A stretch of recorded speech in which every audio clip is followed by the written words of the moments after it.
Hello，大家好，我係 P100嘅 Miranda，歡迎大家收睇 P100嘅醫學專訪。我今日咧好榮幸咧邀請到咧腦神經外科專科咧周淑允醫生咧接受我嘅訪問，去為大家咧深入講解下咧三大嘅腦科問題，包括腦瘤、中風同埋咧腦下垂體嘅症狀。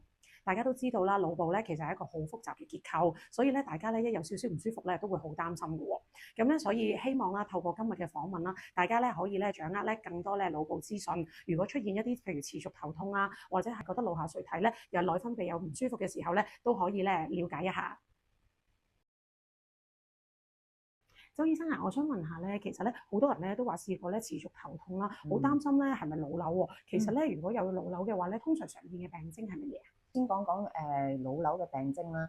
其實咧腦瘤嘅病徵咧可以有好多樣嘢嘅。咁我哋咧會將佢分做三個層次啦。一啲係可能係冇病徵嘅咁樣，有啲係有病徵嘅，但係唔係好緊急嘅，有啲係非常之緊急嘅。咁冇病徵嗰啲點樣發現咧？其實好多時候咧都係做一啲身體檢查嘅時候先至知嘅。而呢一啲病人咧，通常大部分都係比較良性啲嘅一啲腫瘤比較多咁樣。咁但係如果你話真係惡性啲，生長得比較快啲咧，咁可能會容易啲會有一啲病徵出現啦。咁例如一啲咩病徵咧？咁其實咧就視乎喺個腦嗰度唔同嘅區域嗰度咧就會有唔同嘅病徵。即係譬如如果你話呢個係一個大腦啦，咁然後呢度下邊呢度小腦啦，咁其實大腦咧都有分好多個唔同嘅區域嘅。咁前葉呢度咧就可能會係一啲認知性嘅問題啦、性格嘅改變啊咁樣嘅，或者係啲記憶性嘅問題，可能喺顳葉嗰度會有發生啦，或者甚至有抽筋嘅情況啦。咁呢度咧，其實就係手腳喐動嘅區域，或者係一啲感覺嘅神經咁樣。咁變咗，如果個腫瘤係喺呢個位置嗰度發生嘅話，咁可能病人會早啲有發現，可能一邊身冇力或者麻痹啊咁樣諸如此類嘅情況。咁另外，譬如枕葉呢啲位置，可能就係睇嘢啊咁樣，佢可能會有呢個視覺嘅一啲受損嘅情況出現咯。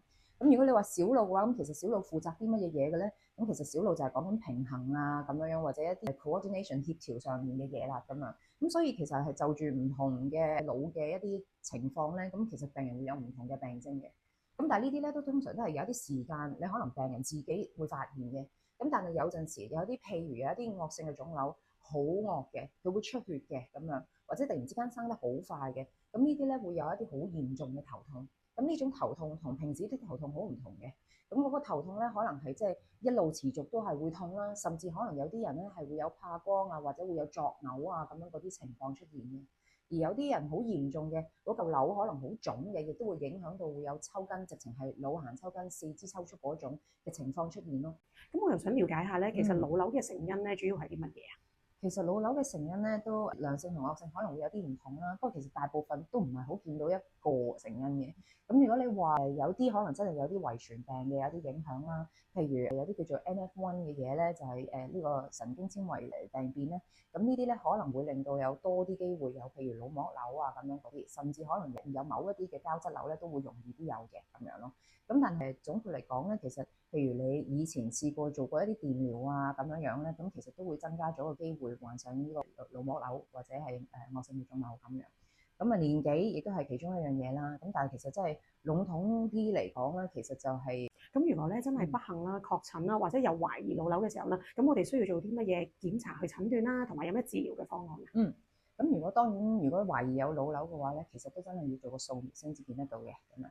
咁咩類型嘅掃描咧？咁其實好多人都知道電腦掃描啦、CT 啦，咁樣磁力共振就 MRI 咁樣啦，咁有正電子掃描就 PET scan 咁樣。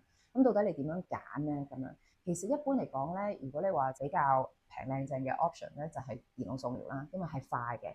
咁但係電腦掃描有一個唔好處就係其實佢只係睇到一個好籠統嘅嘢，其實佢睇骨嘅嘢係比較清楚啲嘅。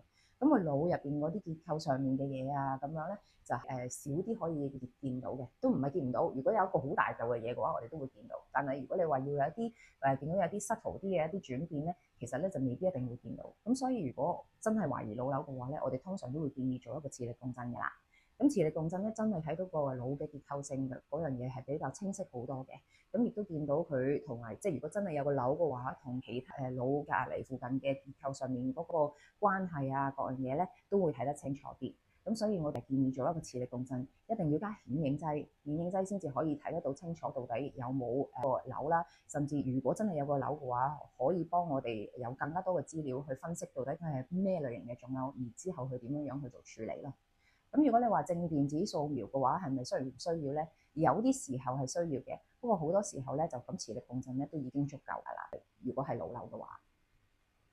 咁咧腦瘤咧其實分幾多個種類㗎？係咪咧都係咧良性同埋惡性嘅分？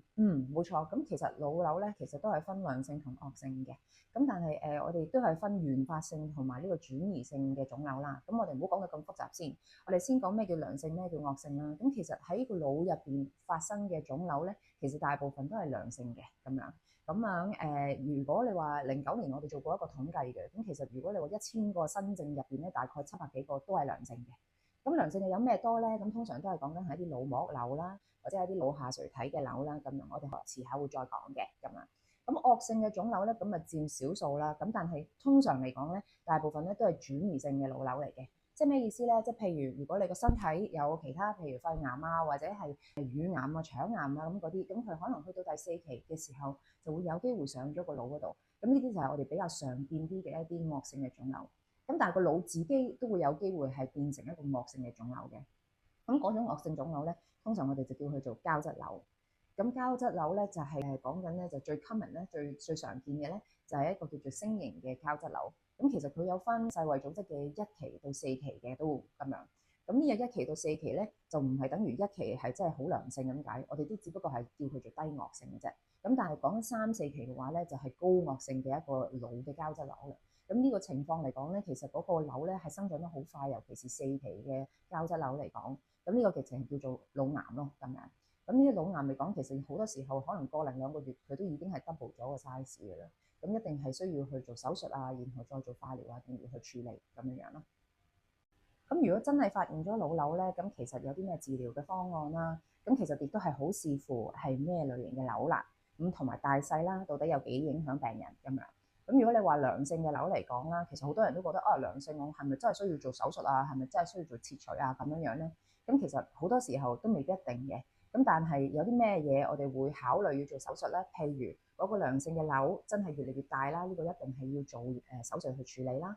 第二樣嘢咧就係佢已經影響咗你一啲病徵啦，譬如佢已經係影響咗你睇嘢啊，或者係手腳喐動啊，咁嗰啲情況嘅話咧，咁都係要做手術去切除咗佢，去減低嗰個壓住你個腦神經嗰個樣嘢嗰個情況咯。咁而大部分嘅呢啲瘤咧都係需要用手術先嘅咁樣。咁有啲咧就係切咗嗰個腫瘤之後咧，就睇下有冇需要做電療，喺良性嘅腦膜瘤嚟講咁樣。咁只係少部分嘅，譬如果你好好彩，我哋之後可能再講腦下垂體嗰樣嘢嘅時候咧，就有啲係可能就咁食藥都 OK 嘅咁樣。咁但係惡性腫瘤嚟講咧，基本上都一定要做手術㗎啦咁樣。咁始終佢都係一個惡性嘅瘤啦，咁我哋先要切咗佢，咁我哋先至可以控制得到佢嘅生長。咁而因為佢係惡性嚟講咧，其實好多咧都係需要做一啲後續嘅治療，譬如一啲化療啊或者電療咁樣。尤其是惡性嘅膠質瘤啊，因為惡性嘅膠質瘤咧，其實就算我做得晒成嚿瘤啦，加傳統嘅化療同埋電療咁樣嚟計咧，其實佢存活率嘅中位數都大概係14個月嘅啫。咁所以嚟講，如果唔做手術嘅話，其實佢生長得好快啦，咁同埋好容易已經係影響到病人嘅生活。咁變咗咧，如果唔做嘅話，其實可能係可以係好短嘅時間就已經唔喺度啦咁樣。咁所以咧，呢啲即係有咁嘅情況底下咧，其實要早啲去睇咯。今日咧多謝晒周醫生啦，同我哋深入講解咗咧好多關於咧腦科嘅問題，包括咧就係腦瘤啦、中風啦，同埋腦下垂體嘅病徵啦，仲有咧治療方案。我自己咧都真係學到好多重要嘅資訊啦，所以大家記住喎，預防勝於治療啊！如果咧有出現頭先提到咧以上嘅病徵啦，一定要咧盡早咧去揾醫生，因為及早嘅診斷咧同埋治療咧都可以大大改善問題㗎。如果大家咧中意呢條片嘅話咧，歡迎大家 like share 俾你身邊嘅朋友。如果大家有問題咧，都可以咧喺以下留言喎。要掌握更多健康嘅資訊咧，記得要 follow 我哋嘅頻道啊！我哋下次再見啦，拜拜。拜拜，多謝。